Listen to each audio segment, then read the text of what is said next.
Homemade Turkish Deloitte. আজকে আমি বাসায় টার্কিশ ডিলাইটটা বানিয়ে ফেলেছি।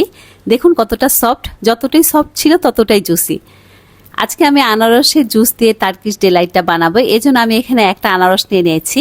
আনারসের ভিতরেরটা যেটা শক্ত থাকে সেটা নিব না, সেটা কেটে আমি একপাশে রেখে দিচ্ছি। আর আনারসগুলোকে খুব সুন্দর করে কুচি কুচি করে কেটে নিব। তারপর আনারসগুলোকে আমি একটা পাত্রের মধ্যে 2 কাপ পানি নিয়ে সিদ্ধ করে নেব। আনারস দেখতে পাকা মনে হলেও কিন্তু সিদ্ধ হতে সময় নিয়েছিল। আমি একটু ধীরে ধীরে সিদ্ধ করে নিয়েছিলাম। দেখুন, দেখে মনে হচ্ছে সিদ্ধ হয়ে গেছে, কিন্তু সিদ্ধ হয়নি। আমি আবারও ঢাকনা দিয়ে ঢেকে দিলাম।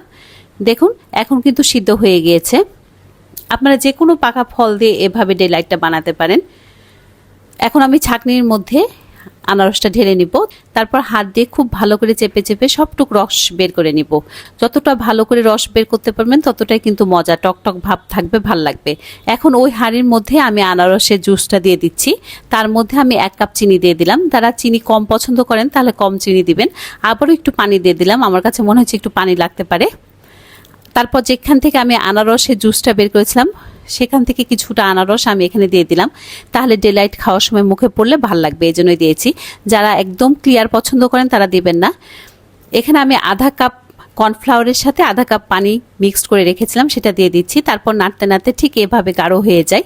এটা কিন্তু ঠান্ডা হয়ে গেলে আরও গাঢ় হয়ে যাবে। আমি আগে একটা পাত্রের মধ্যে বাটার মেখে রেখেছিলাম, দেখুন ঢেলে দিচ্ছি। দেখুন কতটা মজা লাগছে দেখতে, খেতেও কিন্তু দারুণ হয়েছিল। এখন আমি এটাকে 1 ঘন্টার জন্য ফ্রিজের মধ্যে রেখে দিব। 1 ঘন্টা হয়ে গেছে, আপনারাকে আমি কেটে দেখাবো। দেখুন, যারা বড় পিস পছন্দ করেন তারা বড় বড় ভাবে কাটবেন, যারা ছোট পছন্দ করেন ছোট করে কাটবেন। এটা কিন্তু অনেক ফ্লেভারে করা যায়। যে কোনো উৎসবে আপনারা কিন্তু অনেক রকম ফ্লেভার করে টেবিল সাজিয়ে দিতে পারেন। খেতে কিন্তু ভালোও লাগে, দেখতেও অনেক সুন্দর লাগে।